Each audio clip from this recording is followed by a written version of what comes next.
Okay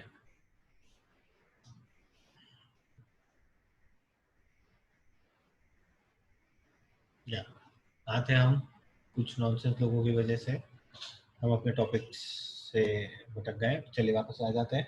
and I am sorry for some abusive message by some students. Okay and I will request you, अगर आपको किसी को पता है कि ये किसने किया है तो प्लीज मुझे खाली एक मैसेज ड्रॉप कर दीजिएगा। Okay, it's my kind request. अगर आपको कुछ भी पता चले कि ये किसने की मैसेज ड्रॉप किया है, okay, it was from the ID, किसी और के आईडी से था, वो भी मुझे पता है, बट किसने किया है खाली वो मुझे आप बता दीजिएगा अगर आप मेरी हेल्प करना चाहते हैं तो। ठीक है, अगर आप रियली हेल्प करना चाहते हैं तो बता दीजिएगा ताकि मुझे कुछ स्टेप लेने का पता चले। And I don't want my students to suffer like this. जिनको ये मजाक लग रही है ना चीजें, उनके लिए मजाक ही अच्छी है। ठीक है, सो let us get back to our topic. So our topic was that what are the can you hear me? आवाज आ रही है ना मेरी सबको? Yes, sir. Yeah. So what are the modes of resolution? So resolution का पहला mode था हमारा म्यूचुअल अग्रीमेंट। ठीक है, नाउ म्यूचुअल अग्रीमेंट क्या होता है?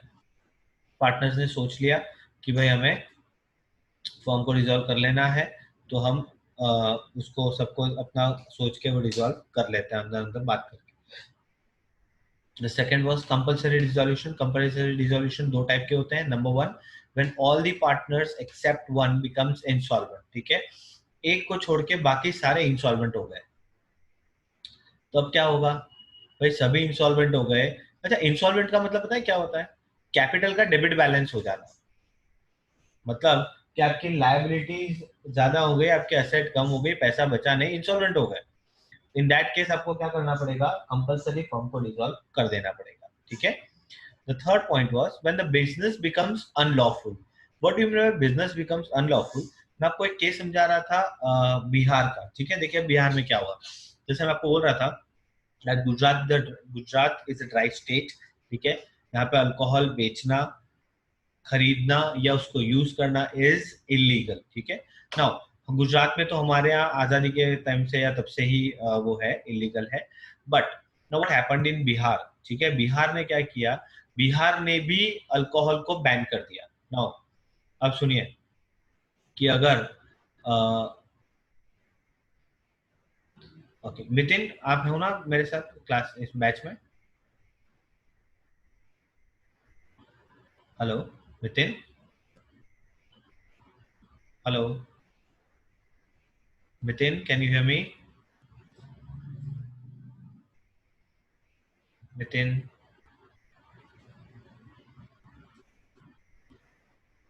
हेलो।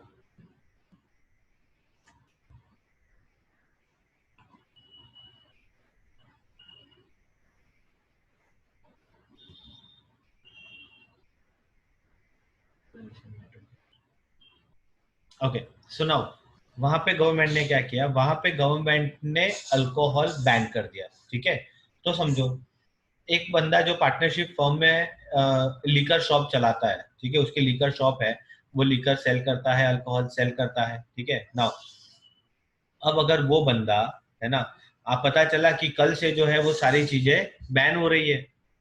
ठीक है, अगर कल बैन हो गई तो कल के बाद ये बिजनेस क्या हो जाएगा?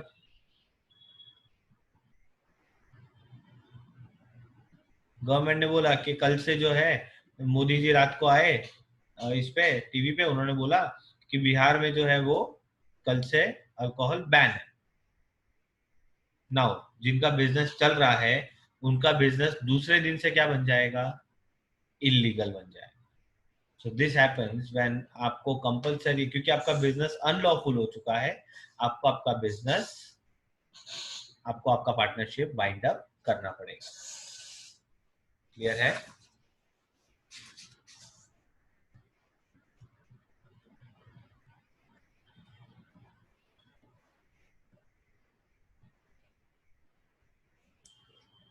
क्लियर है बेटा?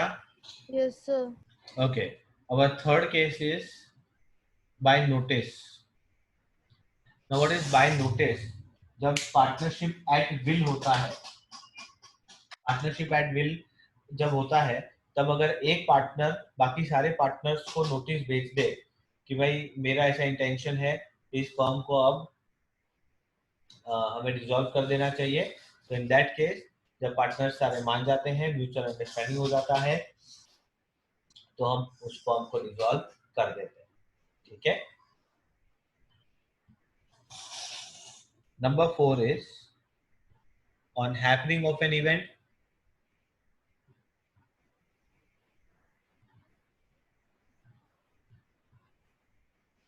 Now what is happening of an event? तो ये अलग अलग पार्ट होते हैं कि या तो आपकी पार्टनरशिप का टर्म खत्म हो गया,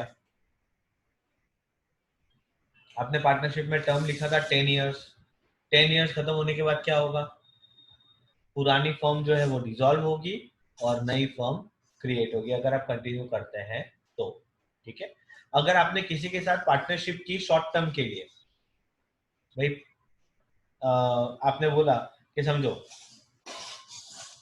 आपके आप हो कॉन्ट्रैक्टर, है ना, आपने मशीन सप्लायर जो होता है ना, जेसीबी मशीन का जो सप्लाई करता है, आप कॉन्ट्रैक्टर हो रोड के, आप रोड बनाते हो, है ना, आपने जेसीबी मशीन बेचने वाले के साथ कॉन्ट्रैक्ट कर लिया, आपने पार्टनरशिप कर ली कि भाई हमें ये रोड बनाना है, जब तक ये रोड बनेगा तब तक हमारी पार्टनरशिप, या जब तक ये कॉन्ट्रैक्ट रहेगा तब तक हमारी पार्टनरशिप।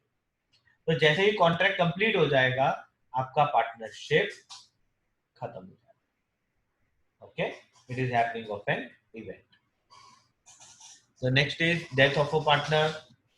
ओके, या फिर कोई पार्टनर अगर इनसॉल्वेंट हो जाए तो। Okay, and the fifth case is last, the last fifth case is that dissolution by court order. What do you mean by dissolution by court order?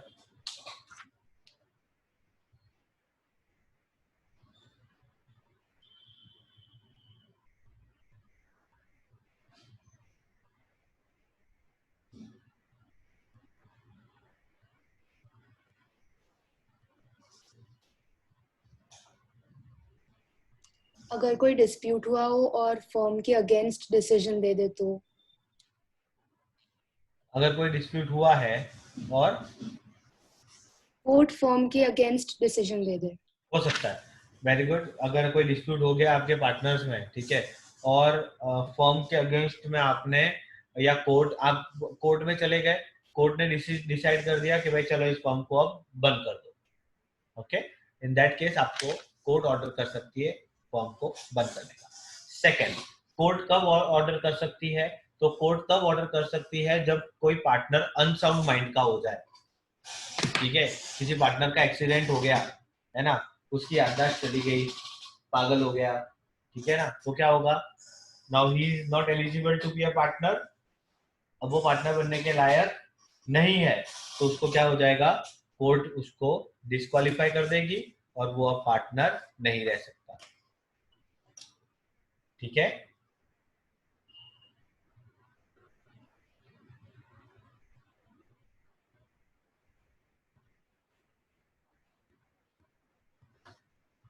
समझ आया बेटा?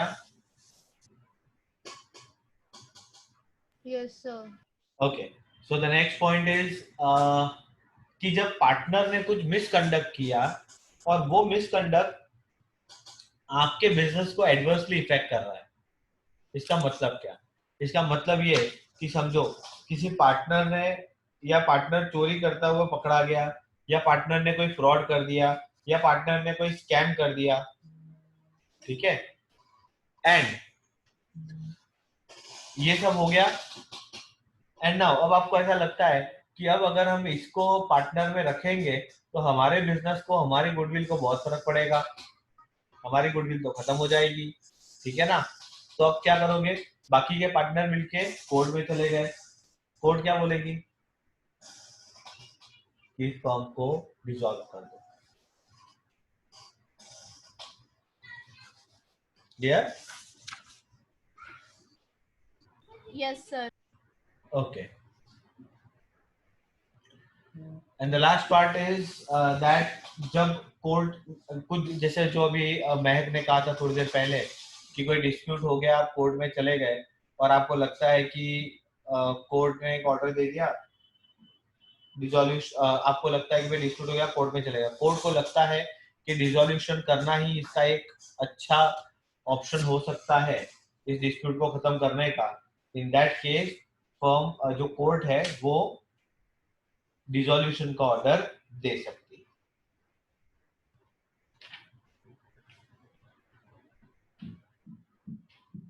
क्लियर?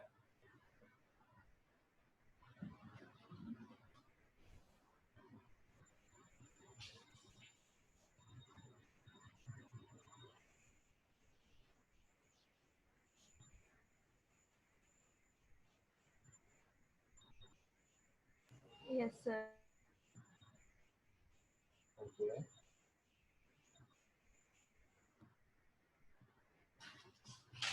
इतना समझ में आ गया बेटा सबको? Yes, sir. पक्का? Yes, sir. Yes, sir. Okay, so तो चलिए अब हम एक स्टेप और आगे बढ़ते हैं। Where is Krisha? कृषा गायब है।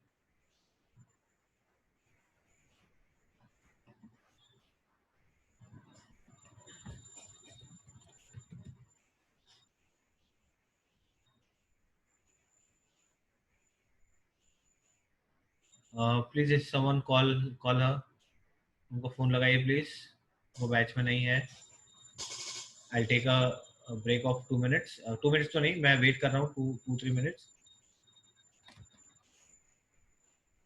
प्लीज कृषा को जरा फोन लगा दीजिए। महक प्लीज कॉल हर।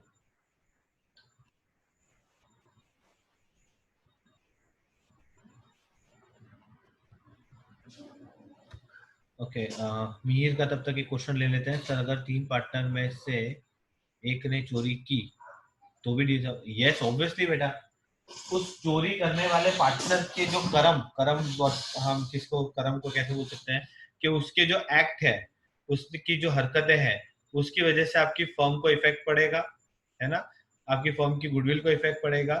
इसीलिए आप अगर ये डिस्प्यूट कोर्ट में जाता है, आप उसको ऐसे तो निकाल नहीं सकते, है ना।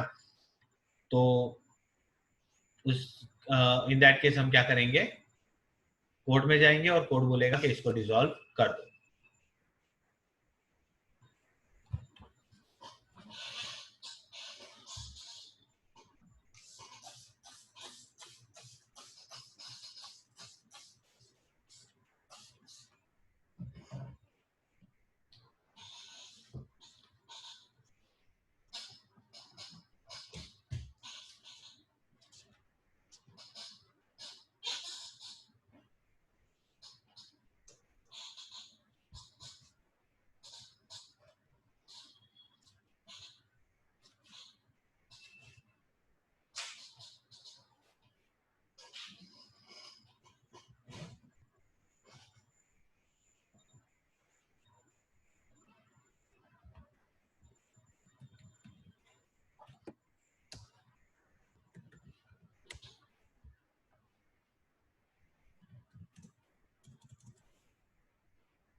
Yes, so let us move ahead. हम आते हैं हमारे नेक्स्ट स्टेप की तरफ। दैट अब तक हमने ये देख लिया बेसिक कंसेप्ट। अच्छा, अभी तक में जो हमने किया उसमें कुछ डाउट है आपको, कुछ ना समझ में आया हो या ऐसा कोई पॉइंट?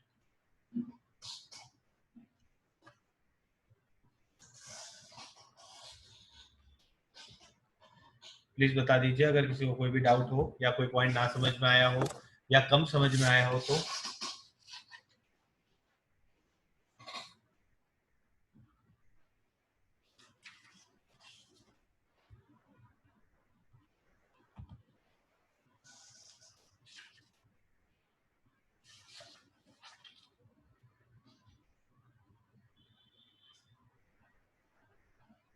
What others?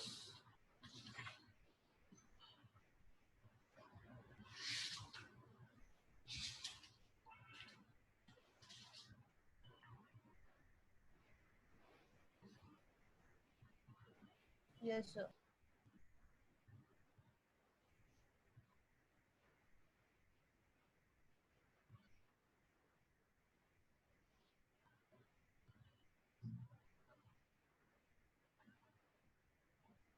सर मैं आ गई। ओके, चलिए। सो आज बढ़ते हैं हमारे नेक्स्ट टॉपिक की तरफ। नाउ अब हम ये देखने जा रहे हैं कि किस तरह से हम रिजोल्यूशन का पूरा प्रोसेस करते हैं, ठीक है।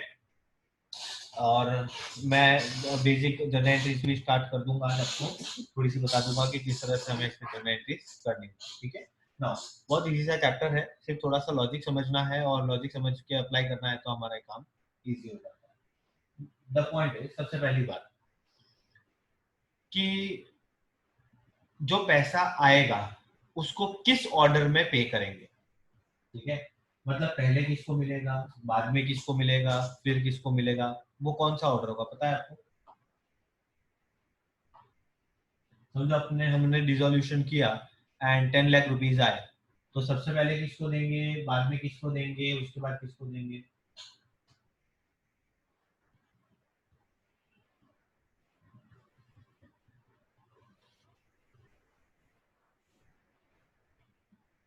सबसे पहले जो आउटसाइड क्रेडिटर्स हैं उनको दे देंगे।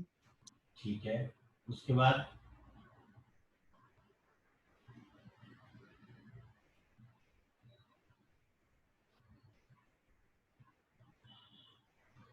ओके, सो वेरी गुड महक। सबसे पहले द फर्स्ट वन, देखिए आपको पैसा चुकाना है, आपके गेट के बाहर सब लाइन लगा के खड़े हैं, ठीक है। सबसे पहले हम किसको देंगे? आउटसाइडर। जो बाहर वालों को आपको पैसा चुकाना है वो सबसे पहले चुकाओ। मतलब कौन? क्रेडिटर्स, है ना। इसमें कौन कौन आता है भाई? सब बाहर वाले ही हैं। क्रेडिटर्स हो गया, बैंक लोन हो गया, है ना, गवर्नमेंट हो गया, अगर कोई टैक्सेस वैक्सेस बाकी है तो सबसे पहले पैसा किसको चुकाना है? आउटसाइडर को। उसके बाद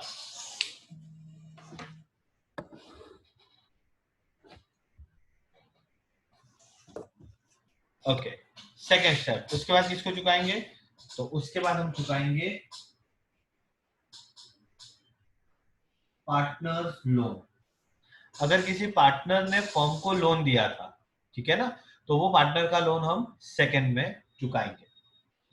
अच्छा, उसके बाद हम किसको चुकाएंगे? उसके बाद हम पैसा दे देंगे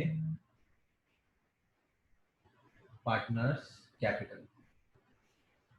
अच्छा, कई बार ऐसा होता है कि पैसा इतना ज्यादा है कि पार्टनर्स को उनका कैपिटल का पैसा चुका दिया, उसके बाद भी पैसा बचा, तो अगर कुछ रेसिडुअल बचता है तो इट विल बी डिस्ट्रीब्यूटेड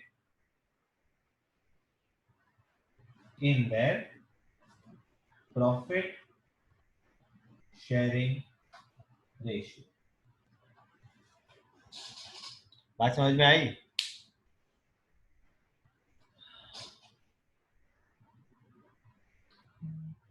एक काम करता है, मैं आपको एक छोटा सा एग्जांपल बना के बताता हूँ, उससे आपको चीजें और इजी हो जाएंगी। चलिए काम करता हूँ, एक बैलेंस शीट बनाता हूँ, ठीक है। दो पार्टनर है ए एंड बी,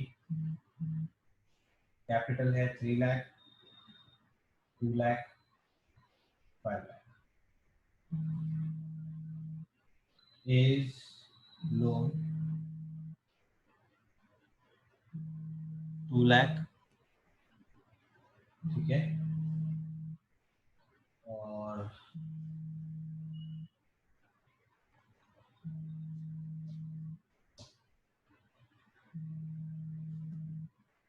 यहाँ पे हमारे पास टोटल असेट्स है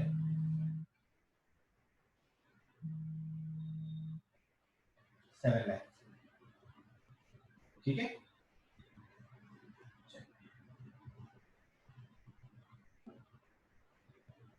अच्छा एक काम करते हैं, यहाँ पे हम ले लेते हैं क्रेडिटर्स, इसमें थोड़ा सा कम कर देता हूँ, इसको कर देता हूँ 150, इसको कर देता हूँ 50। नाउ अब आप मुझे बताइए ऑर्डर, अच्छा अब मैं ऐसा बोलता हूँ कि ये जो असेट है ना, ये टोटल असेट आपने बेच दी है ना, समझो ये असेट है, मतलब एक ही असेट है जिसमें जमीन थी, ये एक जमीन थी, ये आपने बेच दी और 10 लाख रुपीज आया है ना, फर्म को डिसॉल्व कर देना है, तो बताइए सबसे पहले पैसा किसको देंगे? Creditors. Very So good, creditors, very good. outside creditors. सबसे पहले 50,000 क्रेडिटर्स को जाएगा, बचेगा कितना? 950, ठीक है। अब किसको देंगे? A's loan. वेरी गुड, अब एज लोन को दे देंगे, तो भाई एज को बुलाएंगे, उसको बोलेंगे आओ और अपना पैसा ले जाओ, 150 दे दिया, कितना बचा? 8 लाख। अब बताओ पार्टनर का कैपिटल। Very good. अब देखो यहाँ पे सिचुएशन क्या है, पैसा बचा है 8 लाख, ठीक है, और कैपिटल है कितना दोनों का मिला के? 5 लाख। मतलब इस 5 लाख को देने के बाद भी पैसा बचेगा, कितना बचा? 3 लाख। और इस 3 लाख का क्या करेंगे हम?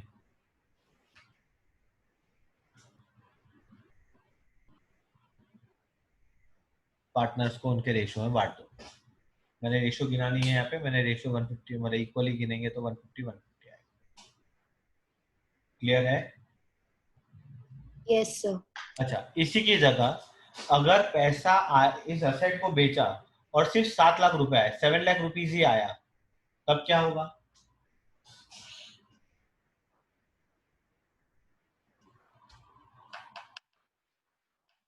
वो एक्स्ट्रा जो पार्टनर्स में डिस्ट्रीब्यूट कर रहे हैं वो नहीं करेंगे। बस, तो 7 लाख में सबसे पहले क्रेडिटर को देंगे, उसके बाद एज लोन को देंगे, उसके बाद बचेगा कितना?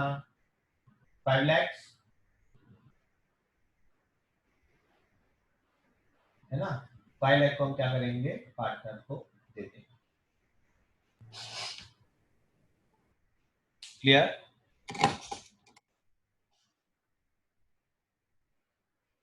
Yes, sir. ये था सीक्वेंस कि किसको कैसे पे करना है, ठीक है, किसको पहले किसको बाद में पे करना है। Okay?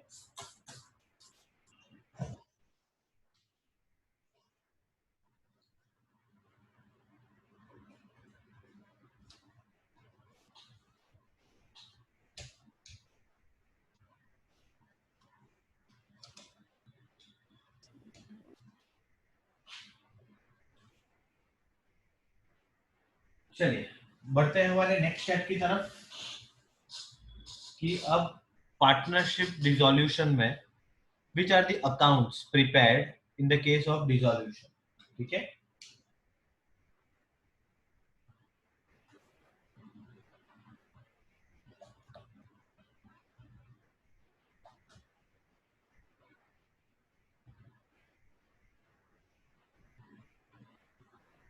अच्छा एडमिशन के अंदर कौन से अकाउंट बनते थे?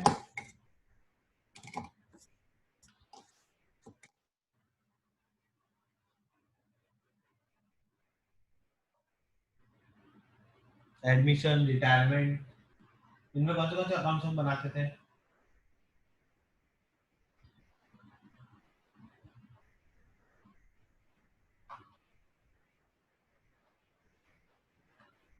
Partners capital, bank account, bank account, balance sheet, और P&L अप्रोप्रिएशन नहीं बनाते थे ना सर? एक अकाउंट भूल गए। Revaluation. Very good, revaluation. Perfect इसमें आंसर। रियलाइजेशन होगा ना? यस, तो फर्क इतना है कि आई थिंक वीडियो स्टिक हो गया है।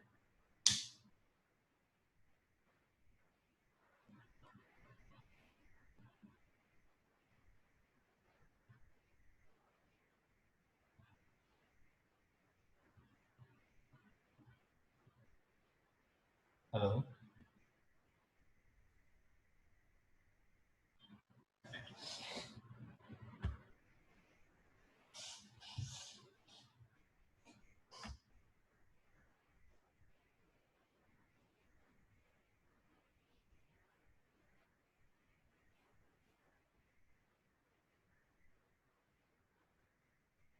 वेदिका एंड राधिका, आप दोनों अलग अलग फोन यूज कर रहे हैं? सर वो लड़ाई करती है। अच्छा, नहीं, मैं सिर्फ कंफर्म इसीलिए कर रहा हूँ ताकि पिछली बार जो बैच का स्पॉइलर था, ऐसा कोई तो नहीं है जो दूसरों का नाम लिख रहा है। Okay, no sir. तो ठीक है, no issue. Now which accounts are prepared in the case of dissolution? तो सबसे पहले जो हम अकाउंट बनाएंगे वो होगा यहाँ पे रियलाइजेशन। यहाँ पे क्यों रिवैल्यूएशन नहीं बनाया हमने?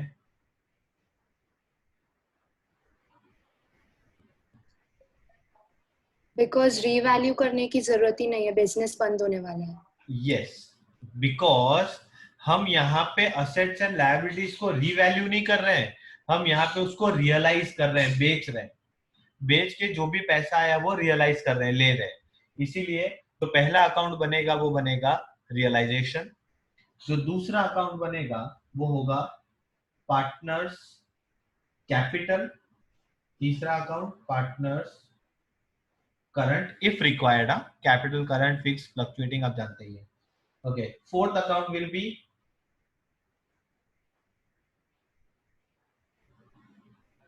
Cash bank and the last बताइए।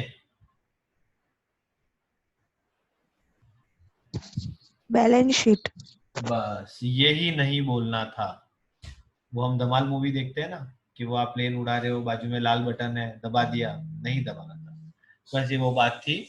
बिकॉज बैलेंस शीट बनाओगे बेटा किसकी, तो हम तो बची ही नहीं।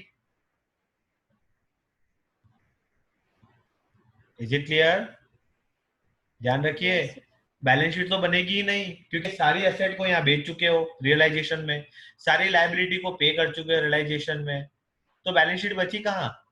वो तो सब पे कर दिया, कुछ तो बचा ही नहीं।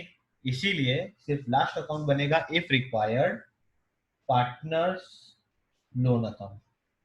अगर किसी पार्टनर ने हमारी फर्म को लोन दिया है तो उस पार्टनर का लोन अकाउंट बनेगा।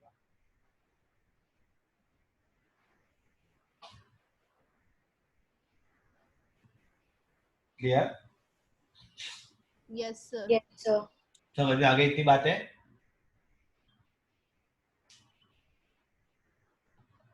ओके, सो एक काम करूंगा बिकॉज अब जो मैं टॉपिक स्टार्ट करने वाला हूँ ना वो थोड़ा सा बड़ा टॉपिक है, तो उसको हम एक बार कल पे ही रखते हैं। बिकॉज उसके लिए मुझे अच्छा खासा 1-1.5-2 घंटे का लेक्चर चाहिए, तो वो मैं कल ही उसको कंटिन्यू करूंगा। But the point is that ये चीजें जो अभी हमने की है, एक बार आप बुक में से उसको रीड कर लीजिएगा। कोई डाउट या क्वेरीज आए तो कल मुझे बता दीजिएगा, ठीक है? समझ में आ गई ना इतनी चीजें? बिकॉज क्या है कि जनरल एंट्री वाला जो पार्ट है वो पूरा इंटरकनेक्टेड है। मैं एक टॉपिक स्टार्ट करूंगा तो मुझे सबको उसमें लिंक, मुझे मतलब ब्रेक मुझे उसमें नहीं चाहिए, उसमें मुझे पूरा एक कंटिन्यूस लेक्चर ही लेना होगा। इसलिए मैं उसको भी स्टार्ट नहीं कर रहा हूँ, उसको मैं अभी कल पे रख रहा हूँ। बस इतनी चीजें जो करवाई है वो आई होप कि आपको समझ में आ गई होंगी, ठीक है? Now from tomorrow will continue with this chapter and target कुछ ऐसा है कि लगभग आने वाले हफ्ते भर में या 10 दिन के अंदर, मैक्सिमम 10 दिन के अंदर हम इस चैप्टर को खत्म करके will start with NPO and लगभग मेरा जहाँ तक चांस जहाँ तक मैं प्लानिंग कर रहा हूँ टिल 15 to 17 या मैक्सिमम 20th तब तक में हमें एनपीओ भी खत्म करना है एंड इसी मंथ में I will start with the second part of accounting. Okay, hello. तो आप साइड बाय साइड प्रिपेयर करते जाइएगा। जिसका टीएस ग्रेवाल हो चुका है, जिसकी टीएस ग्रेवाल सॉल्व हो चुकी है, सारी एक्सरसाइज देखो बहुत बेसिक है, आपको सारे इलस्ट्रेशंस करने हैं, सारे प्रैक्टिकल प्रॉब्लम्स करने हैं। अगर ये भी खत्म हो जाता है तो तीसरी चीज एनसीईआरटी, ठीक है, मैं पूरा एनसीईआरटी हमारे आईसीएस के ऐप के अंदर उसकी पूरी बुक मैं अपलोड कर दूंगा आजकल में, वो आपको वहां से मिल जाएगी, वरना आप भी साइट में से डाउनलोड कर सकते हैं। ठीक है, सो तीसरा हो गया एनसीईआरटी। उसके अलावा मेरे पास 5 और ऑथर की बुक पड़ी है, जिसको चाहिए वो मुझे कहिएगा, मैं स्कैन करके अपलोड कर दूंगा। आप बैठे बैठे सॉल्व करते रहिए और प्रैक्टिस करते रहिए। ठीक है, okay sir, thank you sir. Thank you very much. क्या बोले थे नितिन? सर की क्लासेस कब चलेगी? क्या चीज? क्लासेस खोलने कब खोलोगे? जब सरकार बोलेगी। Okay okay sir. हाँ, बिकॉज आप बहुत सारे ट्यूशन चालू हो गए हैं, कहाँ पे? ऐसा मेरे को सुनने में आया। आपने देखा? नहीं देखो, आपको पता है मैं चांद पे गया हूँ, आपने सुन लिया, सर, मैं आपने सुन ट्यूशन लिया, अब आप जाती सबको हूँ। बताओगे। एक्चुअली कैसा है बेटा, होम ट्यूशन है ना, जिनके होम ट्यूशन है उन लोगों ने शुरू कर दिए हैं, जिनके Yes, कम sir. बच्चे हैं उन्होंने सबने शुरू कर दिए हैं, बट जो कोचिंग सेंटर्स हैं वो नहीं खुले हैं, है ना। Yes, तो sir. एक्चुअली मैं खुद अब चाह रहा हूँ कि जल्दी से खुल जाए, ताकि मैं फटाफट से अपने चीजों को वर्कआउट आगे अच्छी तरह से करा सकूं। देखते हैं बट कब हो सकता है पॉसिबल, जब तक नहीं होगा तब तक ये तो है ही। ओके, Okay, तो sir. चलिए सर, कल मिलते आपको हैं। मजा आया था चांद पे? अरे बहुत मजा आया, क्रिकेट भी खेल के आया मैं, अच्छा है सर। दोस्तों को लेके गया था साथ में, अच्छा। और वो भी मेरी गाड़ी में गया था। वाह कौन सी बॉल से सर। खेला? हाँ सर, आप है ना ड्रीम्स में गए। ऑब्वियसली। Yes, sir. ओके, चलिए कल मिलते हैं। Till then take care, bye bye, thank you, God bless you, Bye, stay home, sir. Stay Thank you, safe, sir. Bye bye, thank you.